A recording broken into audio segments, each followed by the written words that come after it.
Hello, everyone. This is Joe Wickham with another episode of Reboot Your Relationship. And we are going to be focusing our time here on raging against the dying of the light. What does that mean?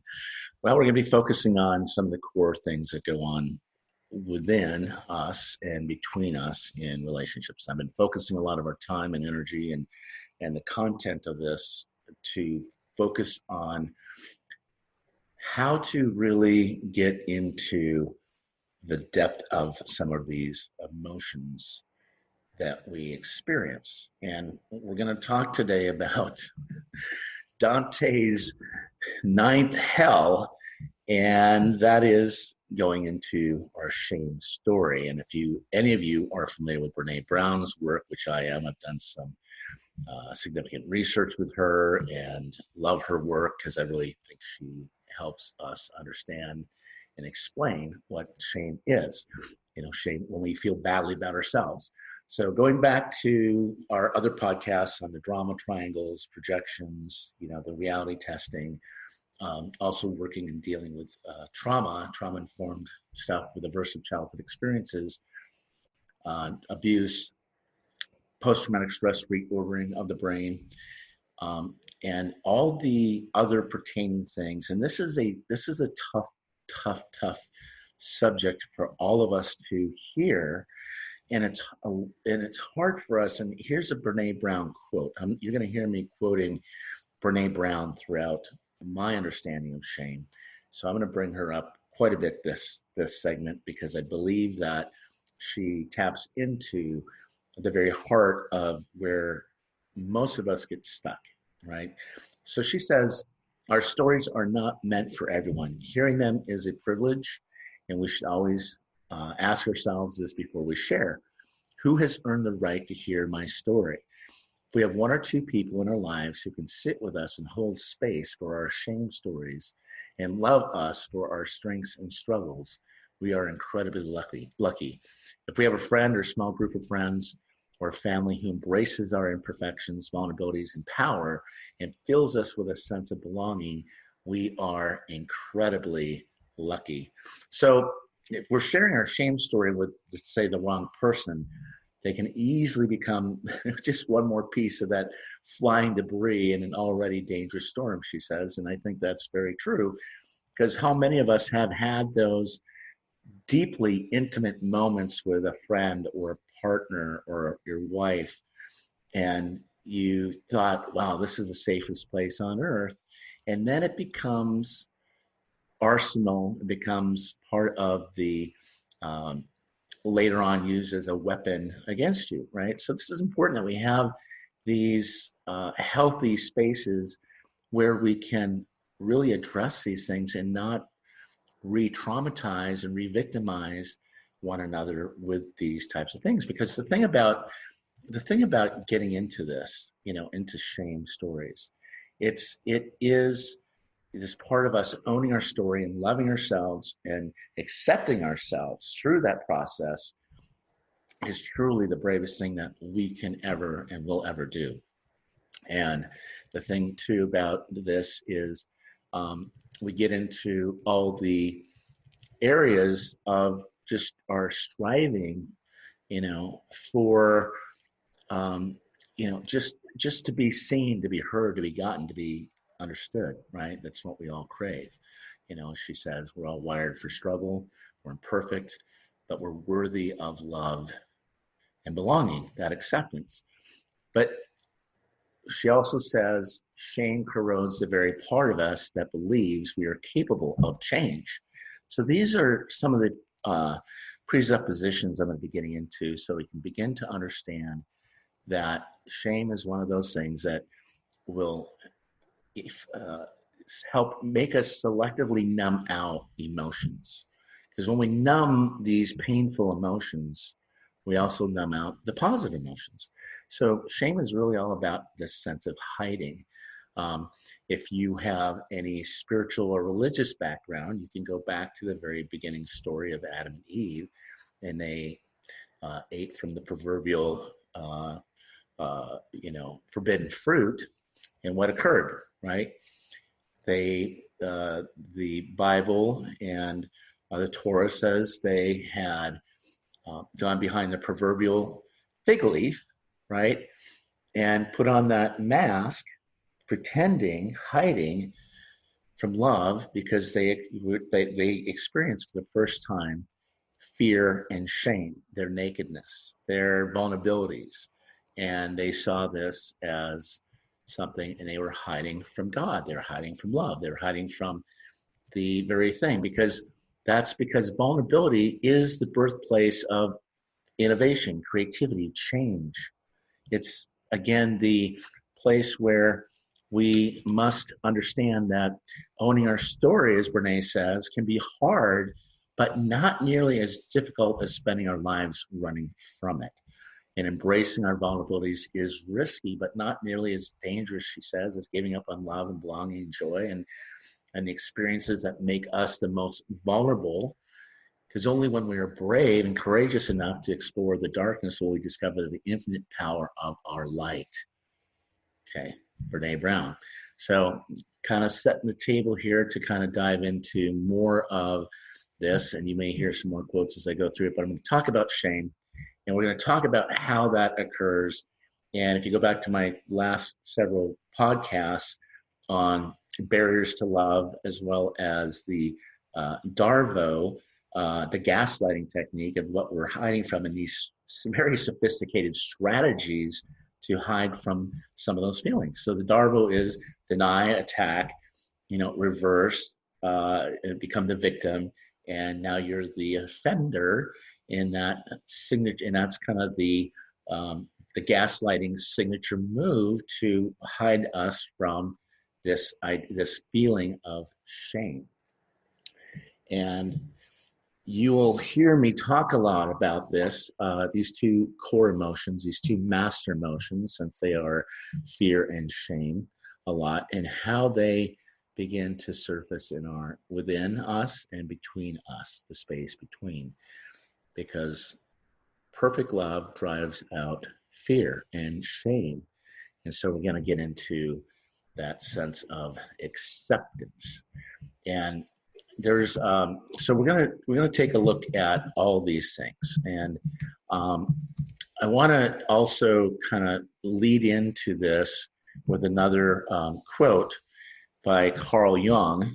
If you're familiar with him, he was a Freudian student, but I'm going to use this quote here for those of you who who really understand the bottom line here, for us to be able to climb out of that Dante's ninth hell. And if we're going to rage, we're going to rage here together of the dying of the light, that part of us that we don't want to die. And that's where a lot of us experience anxiety, depression, suicidality, because we're so afraid. We're so afraid of that part of us being seen, gotten. And here's Carl Jung's quote. He says, "The acceptance of oneself is the essence of the whole moral problem and the epitome of a whole outlook of life. That I feed the hungry, that I forgive an insult, that I love my enemy in the name of Christ. All these are undoubtedly great virtues." And he goes on, "But what do I do unto the least of my brothers that I do unto Christ?" But here's the question we have to begin to answer and to really begin to be honest with, so we can drop these stories, the Darvo. What I do, he says, but what if I discover that the least among them, all the poorest of all the beggars, the most impudent of all the offenders, the very enemy himself, that these are within me, and that I myself stand in need of the alms of my own kindness, that I myself am the enemy who must be loved. What then? As a rule, the Christian's attitude is then reversed. There is no longer any question of love or long suffering. We say to the brother within us, Raka, which means you fool, and condemn and rage against ourselves. We hide it from the world. We refuse to admit ever having met this least among the lowly in ourselves.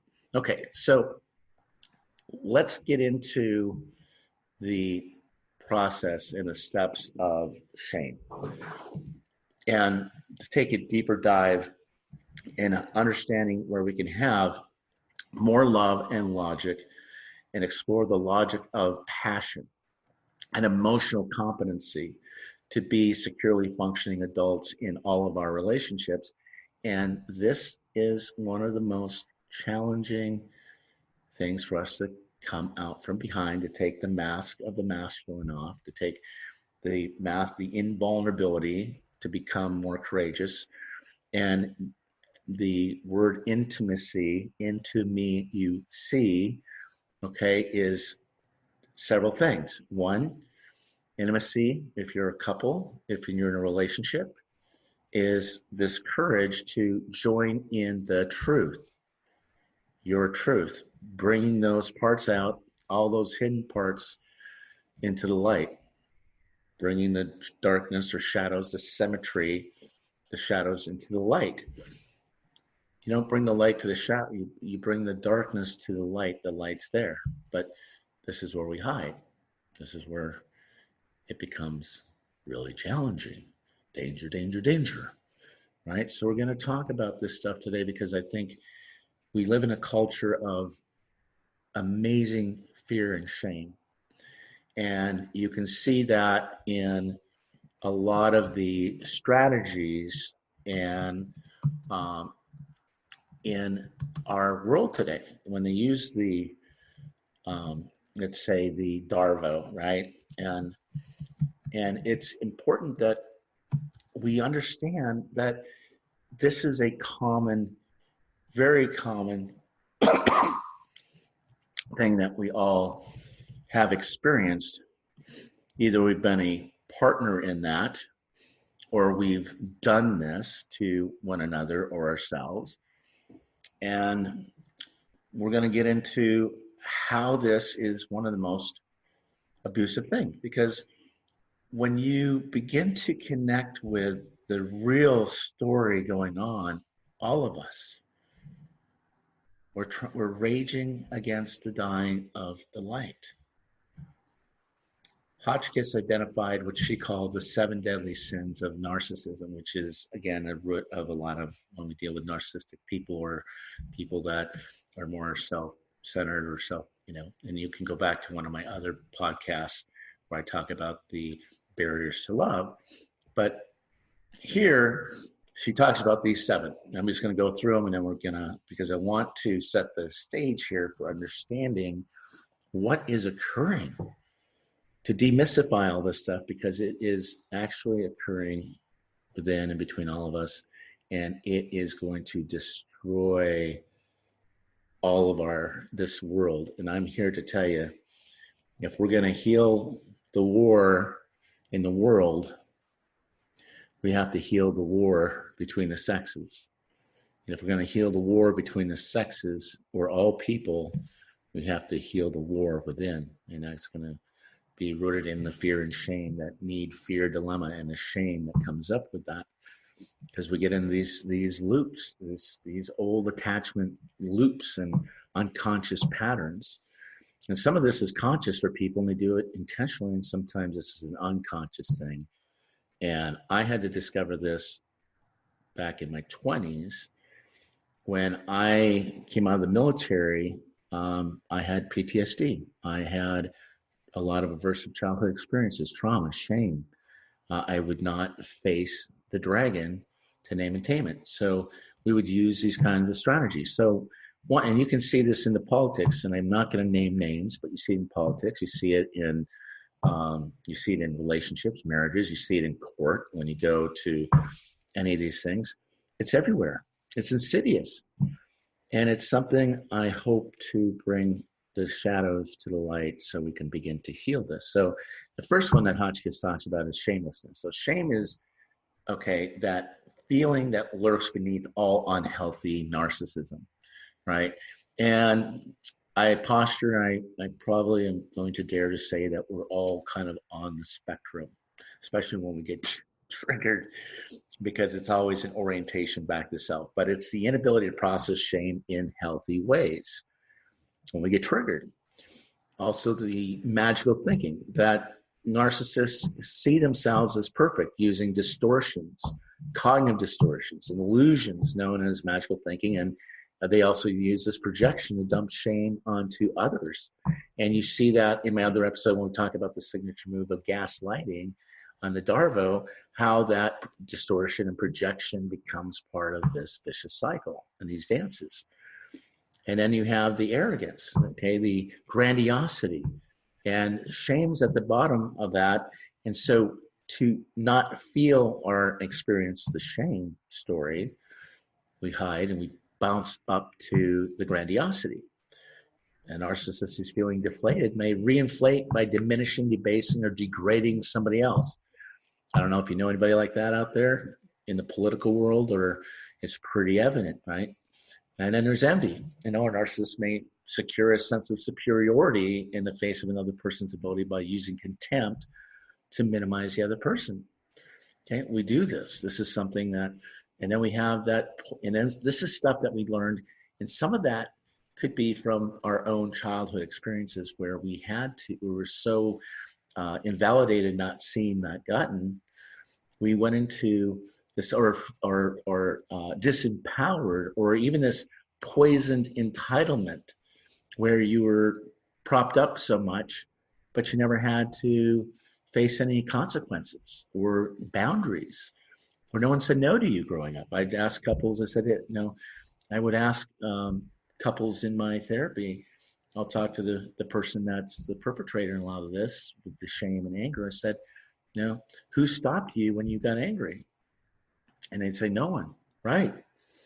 But there's this poison entitlement. So narcissists hold this unreasonable expectations of particular favorable treatment and automatic compliance because they consider themselves special. And then failure to comply is considered an attack on their superiority. So the grandiosity and then bounce down to that shame. And then the perpetrator is considered, the person that they're saying is the offender of this narcissist is considered an awkward or difficult person, and the defiance of their will is a narcissistic injury that can trigger this narcissistic rage. Again, the rage, what are we raging about? Dying of the light. And then there's exploitation, and that can take many forms, but it always involves the exploitation of others without regard for their feelings or interests. And oftentimes the others in a subservient position where resistance would be difficult or impossible. Again, I talk a lot about that in the previous episode on Darvo, because sometimes that subservience is not so much real as it is assumed, right? And then lastly, just the bad boundaries. And that's the thing that we get into when the bad boundaries and boundaries are healthy. They're good for us, right? Because the boundary is a line. The boundary is there to protect ourselves from the world, right?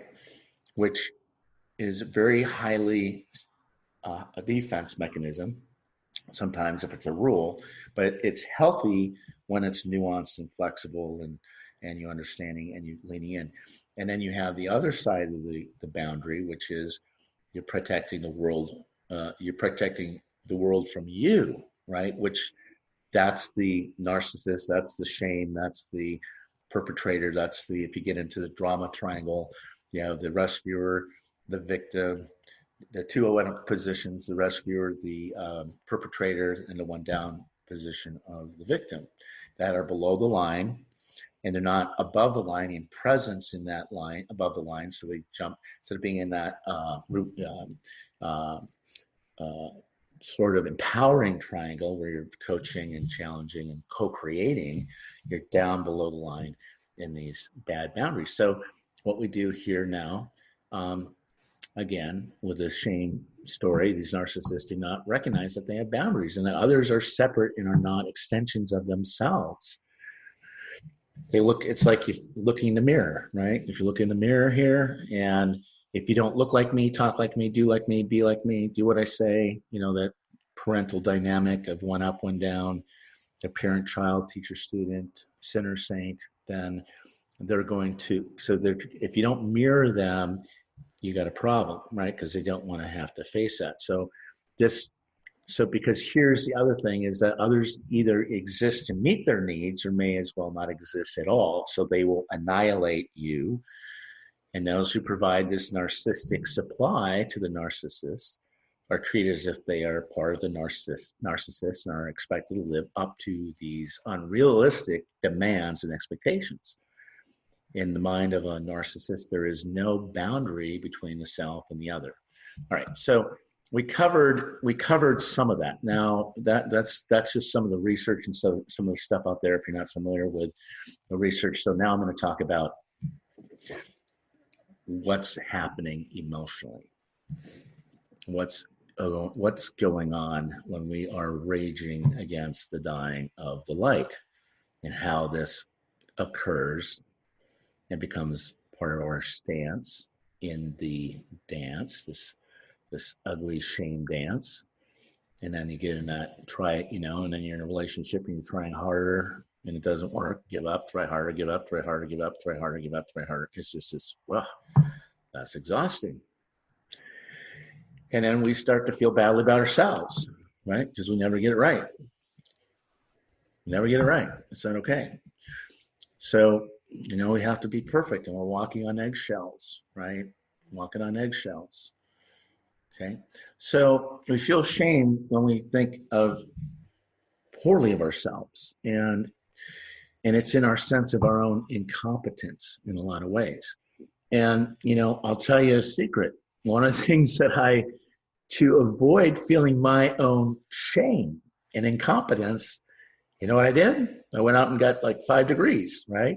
I got a degree in psychology, neuroscience, a bachelor's in organizational management, my MBA, my master's in clinical psychology, and did my doctorate dissertation on aversive childhood experiences and trauma-informed relationship psychotherapy.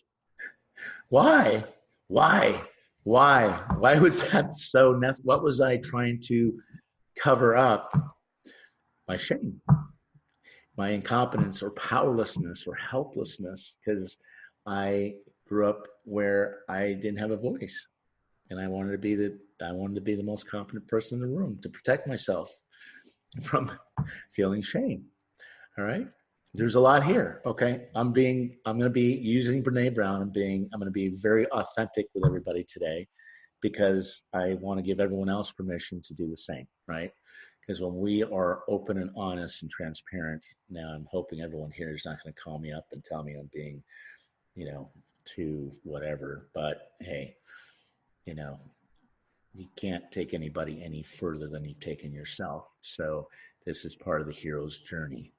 And the hero's journey out of shame and out of this Dante's ninth hell is leaving the known world that we've known, because we don't know what we don't know.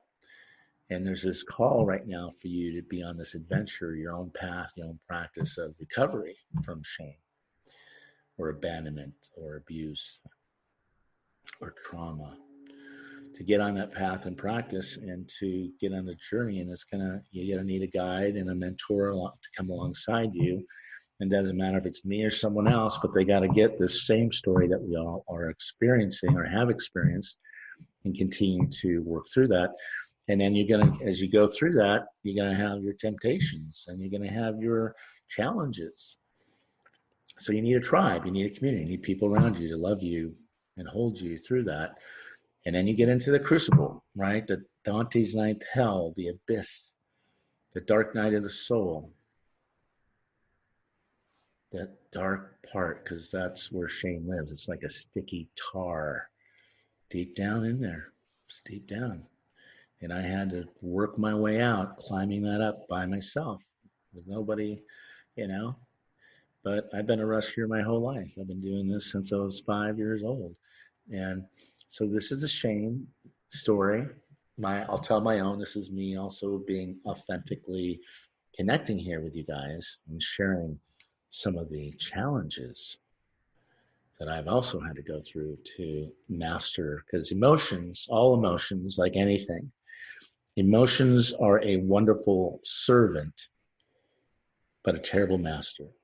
And this is one that masters us every single day, because shame is emotion that encourages us to sometimes makes us believe that we can't change or be transformed. But when we're ashamed, we may feel vulnerable and even helpless. And when you start getting open and vulnerable about stuff, you get that cone of shame, that put that cone of shame on. And because now shame reflects this sense of a decrease in your stature. Shame diminishes. Shame can be healthy because it can get us to do our best when it's a healthy shame, but when it serves us. But when it's an unhealthy shame, it decreases or diminishes us. It diminishes the light within you, because it's now you're stuck in this horrible, downward vicious, like this vortex.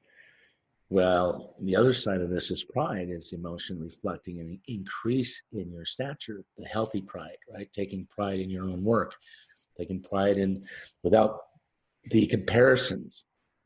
And you'll hear me say comparisons are the root of suffering. That one up, one down. Comparisons are a thief of joy. So we begin, and you see this in social media, you see this in your life, you see this in relationships, people always comparing, and and you lose your stature. So shame is that part of us where you start feeling badly about yourself, or maybe there's a dissatisfaction from your assessment of it, and that which decreases your stature in life, your power. Okay, giving away power, hustling for love and acceptance and approval and validation and all the things you did not get as a child, that deprivation of love and connection, belonging, that feeling of significance, and you felt possibly inferior in a lot of ways. And so you please, you pretend, perfect, perform, prove, okay, just so you can sustain this stature. Because disapproving of your own actions or accomplishments, then because you just dismiss it or diminish it or disqualify the positive in all these ways. So, and it's failure to meet your own standard of behavior, this sense of perfectionism. And if you grew up with a perfectionistic parent where perfection was unattainable, and that's just, you have to start with perfection just to feel okay. Right? And so the absence or deficiency of self-love, or I prefer to say also self-acceptance. I put those two together, love and acceptance. Accepting of the good and bad, because that's a split, right? We look at, since we go back to the story of Adam and Eve from creation, they ate from the tree of good and bad. They projected that, and now they saw the world, that's the moment everything changed. It went from everything was love, accepted, belonging, perfection, the garden, paradise. Now we're looking out into the world, and what do we have? We see the world, and we see ourselves, and we see our partners in this all good, all bad, all or nothing, black and white. We lost the technicolor of the world, and that's what we see. And so we're feeling inferior in that one up, one down. So believing you're a bad person, that's shame. A loss of honor. And when you get in, you lose that stature and you're not in your higher self, right? Your highest person. And then you start blaming yourself for making a mistake. You beat yourself up, you turn in that. So you're either raging against the light here, or you're raging inward toward yourself, or you're raging out towards someone else. It's that bi-directional flow here. Okay, knowing you did wrong when it was possible to do something right, and not meeting your responsibility to yourself. So again, shame is like a cover to veil, to hide some of these underlying emotions. And as you're listening to this, you may be thinking of someone else or somewhere else, but it's important that we also look in the mirror to begin to explore this together in a safe place where there is no shame, there is no judgment, there is no, because we're all here to heal. So when I'm dealing with trauma, PTSD, aversive childhood experiences, anything like that, there's a lot of different emotions that come up with that, and shame here is also closely related to, but it is distinct from guilt, and you see that a lot in working with military people or people who have experienced trauma, where they have like survivor guilt or moral injury, which is another part of the trauma that we can experience, the moral injury, feeling guilty about something. Um, shame is let's say, failure to meet our own standards of behavior. You see, guilt is a failure to meet others' standards or behavior, right? So that's the guilt when we don't feel like we're measuring up. So shame tells us, you've not done your best. You weren't in your stature, right? And guilt tells us you've harmed another, right? And you've not been compassionate, and you've ignored the golden rule, right? Doing unto others. Because so shame is very personal. It's very personal.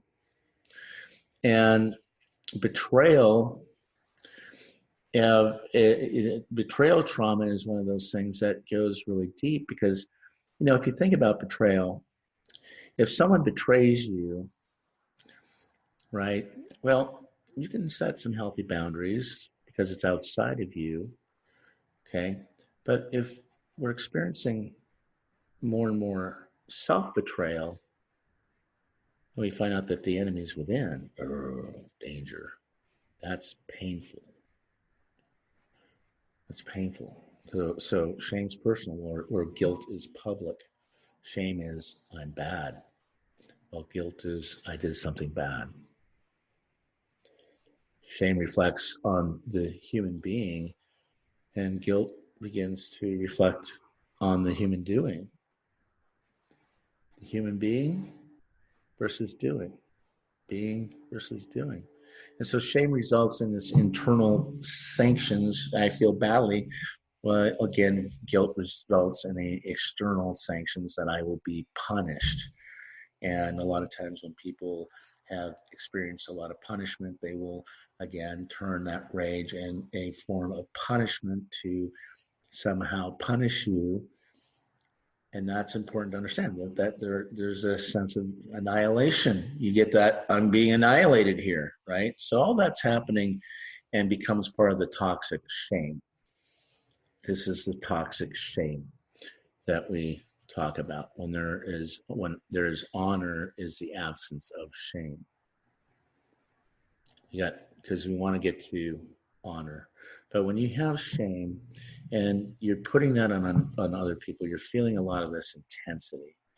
And we're going to get into the physiological responses, and we're going to talk about some of the antidotes. We're going to talk about the benefits and dangers of shame. We're going to talk about the paradox here of shame. We're going to talk about the dangers of shame, the paths of shame, okay, and the transgressions and shame, and then how do we increase our stature. And the rumination, understanding the rumination, denial, misattributions, the toxic shames, reappraisals, and then begin identifying the changes that we can begin to make around that. So let's keep talking here about all of that stuff here. So first, getting into the physiological stuff.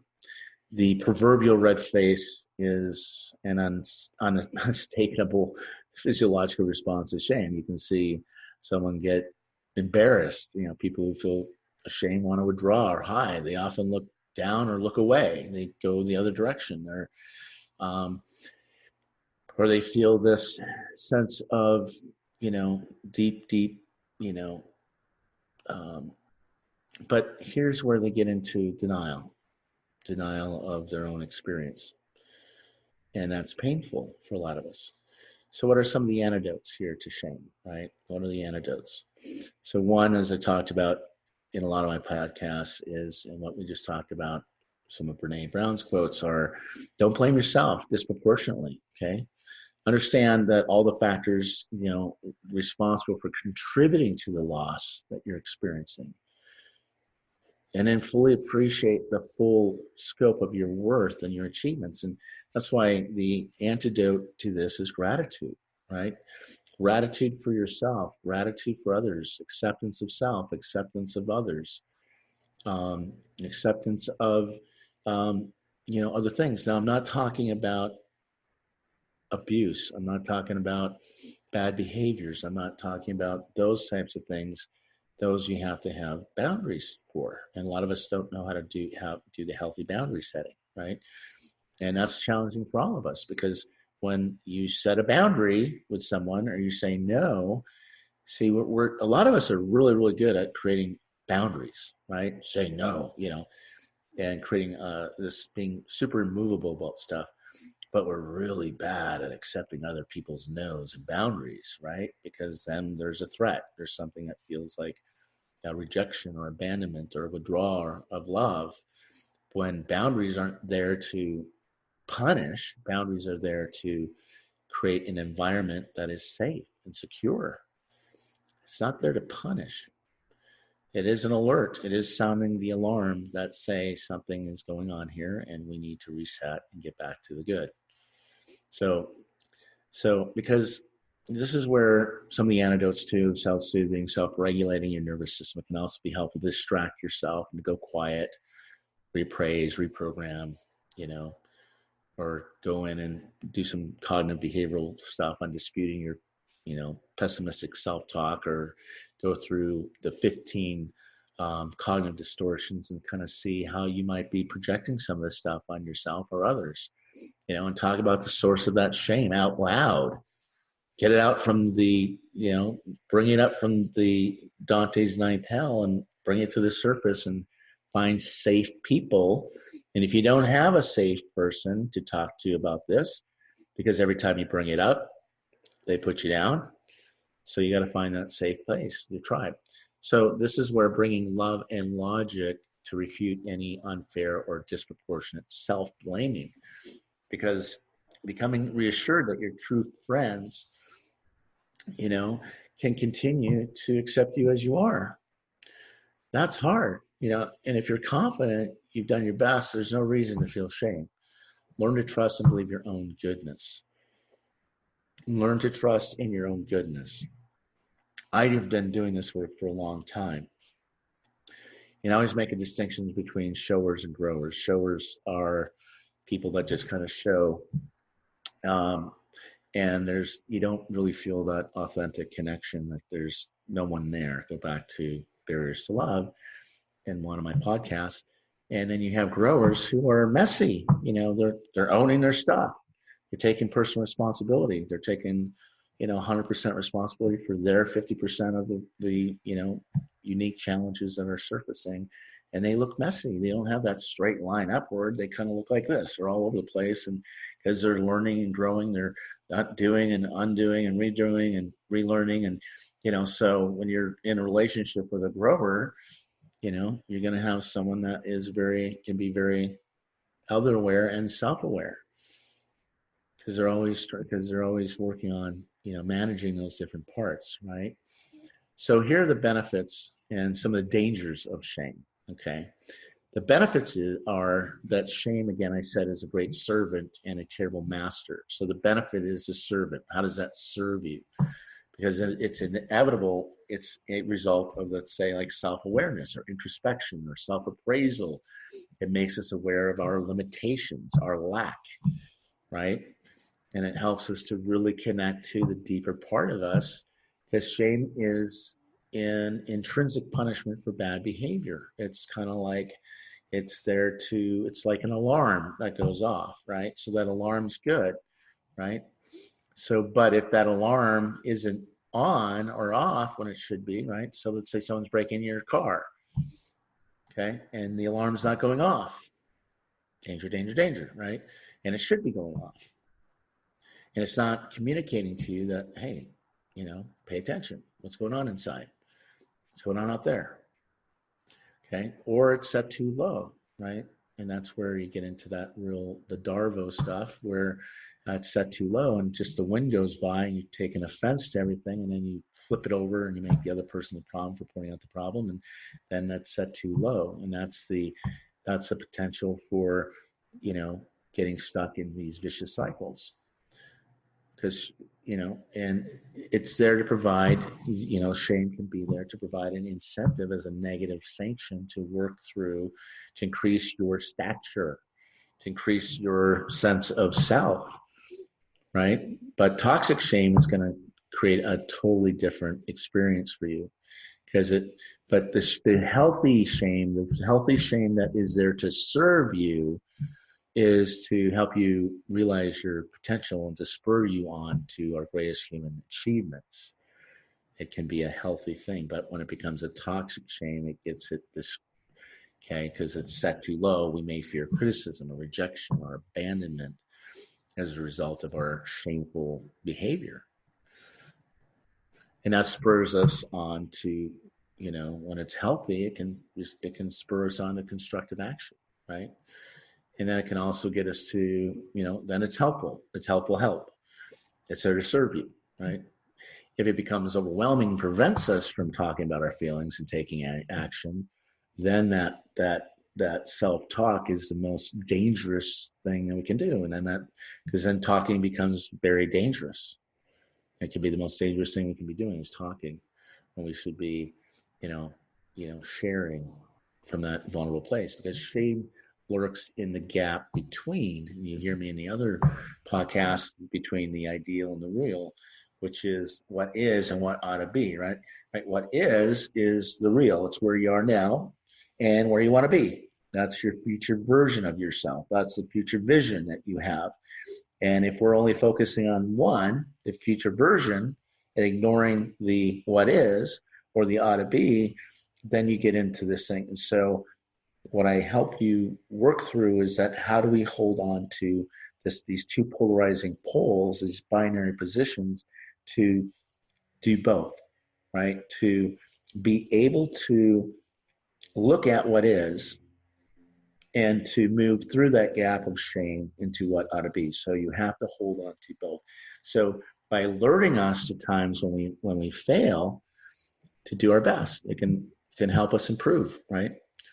However, if we're ruminating about it and going down that spiral into Dante's ninth hell, right, that cycle of destructive behavior that comes up, here's where we say to you, get helpful help, competent help. So if you're caught up in this destructive, vicious cycle, this downward spiral down to Dante's ninth hell, all the way down, danger, danger, danger, you're sitting in that sticky black tar, can't move, blaming everybody else. You're the problem for pointing out the problem. Okay? Because the paradox of shame is, well, pride is our emotional reward for doing good, right? Self-acceptance, doing good, championing yourself, championing your higher purpose, knowing who you are, what you're standing for, what you're fighting for, that higher purpose. Okay? Shame is our emotional punishment for doing bad. And people use guilt and shame as a manipulating tool. So if you're doing bad, they might withhold, instead of leaning in and having that shame talk story, they withhold love again. So unfortunately, if our shame is too intense, if we become depressed or obsessed with our digression, which we do, you're not going to always be in this upward mobility all the time. You're going to have days, you have your good, your bad, your ugly, the good gets, you have all those good times and you have a bad day, and shame will milk that 5 bad minutes for an entire day or week or month. Or you have a bad moment in your bad day in your marriage or relationship, and you milk that and, disqualify everything else in the past as being good. And you fixate and focus only on that one. It's like a little spot on your shirt, right? You get a little dot on there. And now that defines the whole shirt as unworthy, and you destroy it and throw it away, right? Because that becomes the obsession and digression. It can be debilitating for all of us. And that's the counterproductive part of relationships.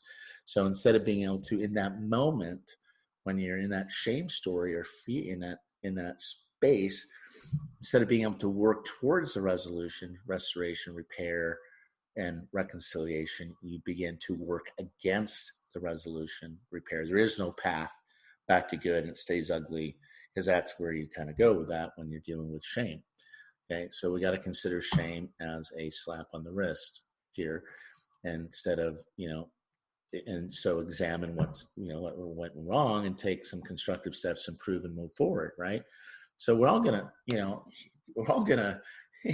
get the buzzer, right? So it's, you want to, in that moment, you want to go for the 4 points, like in basketball. How do you make 4 points, right? You make the 4 points, you go up to make a 3-point shot, you get fouled, and then you take the foul. Okay, I got the foul, I got the 3 points, now I go and make that extra point, now I have 4 points, right? Isn't that amazing? So now you have another way. You learn in this space, and with me, is you have the power and freedom to choose something different than this path. There's another way, right? So here are some of the dangers of shame. Okay, some of the dangers of shame is, let's say this. Let's kind of think of it like this. We talked about the enemy within, right? That quote by Carl Jung. So a question, let's say, gets posed to a violent criminal in prison. And the question is, what do you want so badly that you would sacrifice everything in order to get it? What would you sacrifice? What would you give up to get it if you're in prison? The answer given was pride, dignity, self-esteem, self-worth. I give up everything. And I would kill every person in that cell block if I have to, in order to get it. Shame and humiliation often motivate violence to others and to the self. That's self-preservation at all cost. I was in a relationship where this occurred, and it was very painful. And all the strategies were there. And I was looking at myself. I was taking a look at myself, taking 100% responsibility for my 50% and maybe how I laid it down or said it or something. But it went into this toxic shame, guilt, the Darvo, all those signature strategies, and it just became a bloody mess. And I kept doing all I could to try to resolve it, restore it, repair it, make the amends, and take 100% responsibility for my 50%. Now, in this situation, now that's between us, but in this situation, I felt 100% responsibility for 100% of everything that was occurring, because it was under my covering, my protection, my roof, and I had to, and for me, it doesn't matter if you're drowning at 1 feet, 7 feet, or 21 feet. You always hear me say you're drowning, but it does matter where you begin to heal, because it's different if you're drowning at 1 feet here versus 7 feet or 21 feet. So the early intervention of facing these things and dealing with it and getting on and understanding the paths of guilt and shame and all these things, because that's the corrosive part that makes you believe that you can't change or your partner can't change and nobody can change. So people become ashamed that their original shame is caused by such a trivial matter. Okay, kind of it's that spirit of offense, right? And the more trivial the cause of the shame, the more shameful it becomes to acknowledge when we get triggered, and that is what you feel shamed about. So kind of like, anger, can be a primary emotion, but it's also a secondary emotion. So what's underneath the anger? Shame, disappointment, fear. Then you have shame about your shame. Shame begets shame. Then more and more, the more shame. And sometimes the smaller that little shame point is, and that comes out, the more shame occurs, right? It's the more and more, the more and more, the more and more and more. And that becomes part of the vicious cycle. And so these are some of the paths of shame that we have to begin to understand so that we can break that pattern and break through these upper limit barriers to love and connection, belonging, and understanding what can trigger our shame. What separates, again, shame from guilt, and how we can resolve our shame helps us to cope with our feelings, our emotions, these deep, deep emotions. And some of these are if you were to track that red thread all the way back to her childhood, I could tell you some stories from myself, which I have in my other podcast, where you track these back to these aversive childhood experiences, whether there's been abuse or emotional, mental, physical abuse, or even sexual abuse. You can track it back to those early attachment injuries or betrayals of trust where the bone is broken and now you can't trust anybody, right? We have to begin to look at all of these things. So this is the work. So if you want to work with me on this, you can call me at 310-560-0726, 310-560-0726, or you can email me at joe@rebuildingconnection.com. And these are seminars that I also do on rebooting your relationship. Okay. So we go through this, understanding these paths, right? Understanding the path. And then because we want to get to a place that of okay, this okay part where whatever else is going on and believe you are now, that you can move beyond, all the shame stories, the rumination, the misattribution, the abuse, the trauma, these cognitive distortions and errors, going into toxic shame, the ID changes, denial, rumination, and then going off, your own standards, and then the other people's moral standards of guilt and denial, begin to accept responsibility, have remorse. And I tell people, you're not going to get this until you really feel contrite, right? That restitution, the forbearance, apologies, reparations, and getting back to okay. Okay, because this is the okay. This is the beginning, or this neutral state. It's going to correspond to yourself being free of guilt and shame, or at least understanding that guilt and shame are a healthy servant to you and your relationships, but a terrible master, right? And that represents safety, tranquility, equanimity and growth potential, so that you are both secure, functioning adults in this relationship dance, right? So, but when that transgression comes up, something happens that can lead to shame, right? The transgressions, when you transgress, or there's a stepping over boundary, because the nature of the transgression forms this distinction between shame and guilt here. Okay, you either go down the guilt path or the shame path. And sometimes you might be taking on things that are not yours, right? Because we are only responsible for 100% responsible for our 50%, our thoughts, our feelings, our emotions, our choices, our outcomes, our mistakes, our dreams, our fears, we're responsible for that. Okay. And I do a little exercise on that, to see what am I taking on? What's mine? What's not mine? What's being put on me? That's not mine. It might be yours. That's you, not me. Those are your words, not my words. Right. So those transgressions are there to help us if we're having this failure to meet our own standards of behavior, or a dissatisfaction based on our own, let's say, assessments, and then we decrease in stature, and that leads to shame. So we go in that one down, inferior, victim mode, and failing to meet the moral standards of others, that leads to guilt. Oh, I know this is a lot, guys. You may want to just break this podcast segment up into 3 parts. But we're almost there. Thanks for staying with me. Thanks for being with me on the court, on the field, caring greatly. Okay. The shame here, you feel bad because you've not lived up to your own standards. You may feel humiliation.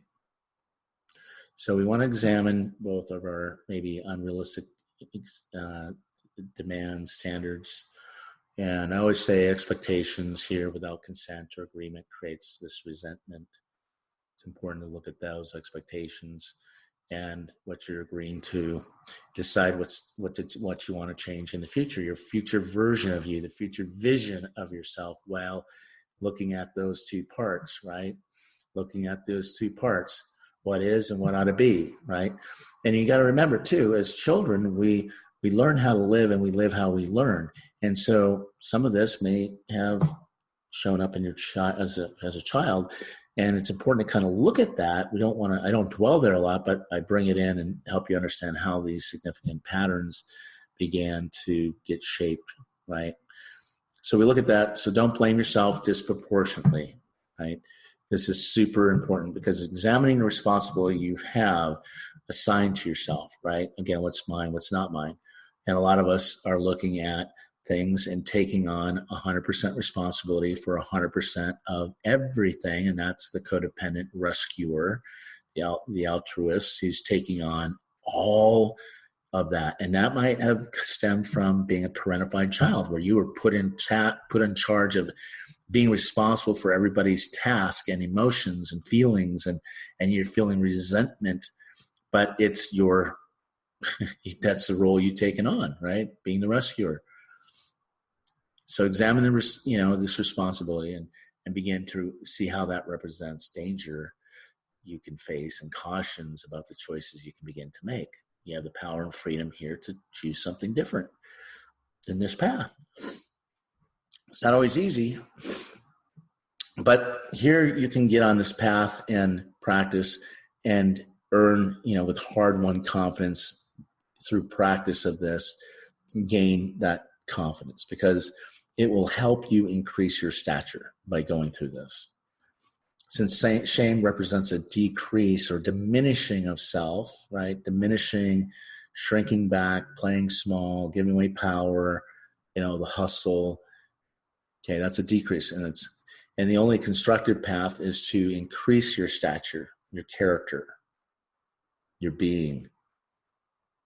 And then take authentic steps to improve yourselves here, because especially in areas related to the original transgression, right? Going back to the attachment injury. If you go back to my other podcast about attachment injuries and these betrayals of trust and where that bone was snapped, and again, solving for X in the calculus problem, you're handed this original transgression, you're handed this really complex calculus problem, and you didn't even have the 5th grade level fractions, decimals, integers, algebraic reasoning, and you're trying to solve for X.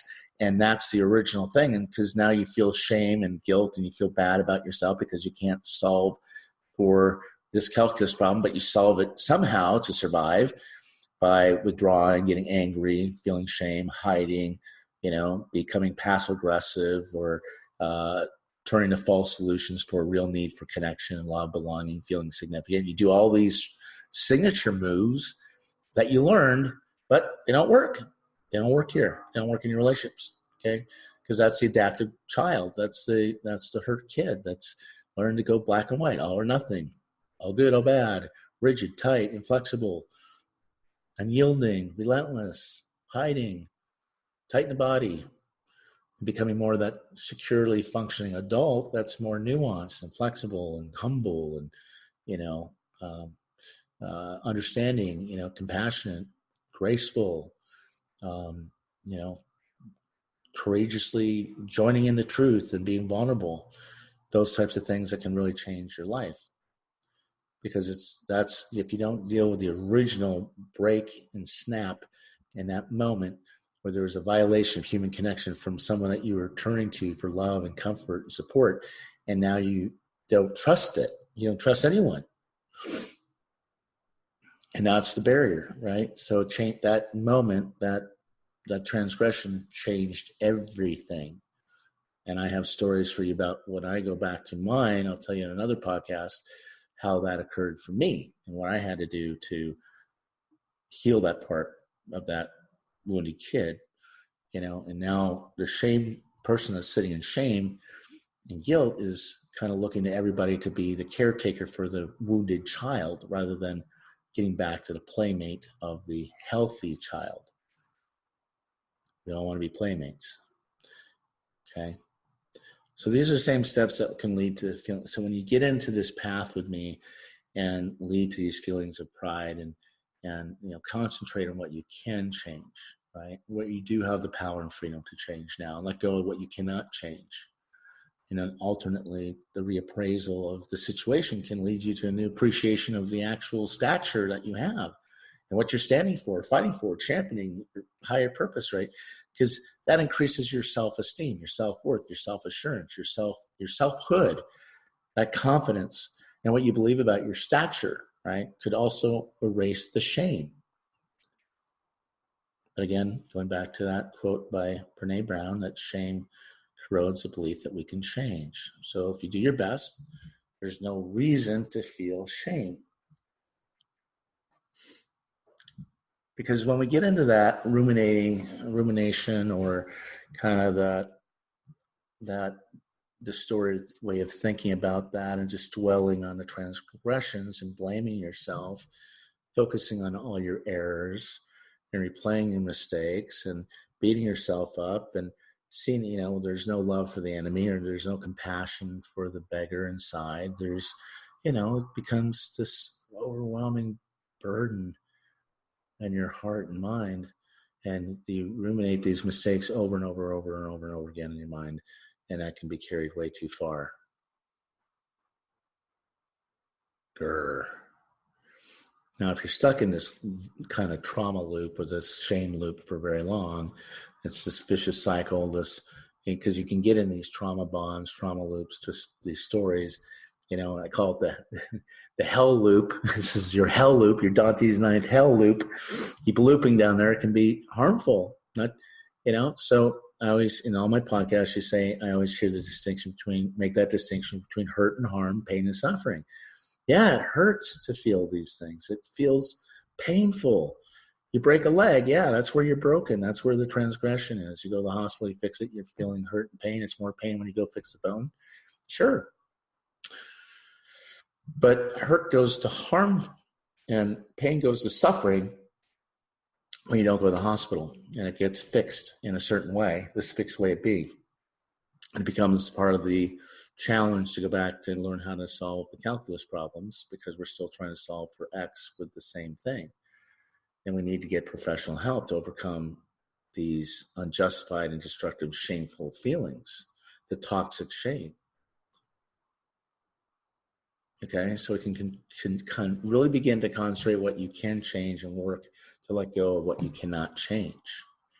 And that's part of if you're in any type of 12-step program, that's one of the big things, okay? Now, the other thing here with shame is the denial, right? We talked about that yesterday in the podcast on Darvo, denying. Okay, denial excuses, these are excuses or self-pity or blame only prolong the agony here, the suffering and the harm and why you're feeling badly. Begin to analyze, the transgressions. Decide what you truly want to believe about and assess who you are, again, where you're going, what you stand for, gather evidence rather than and accurately evaluate your stature.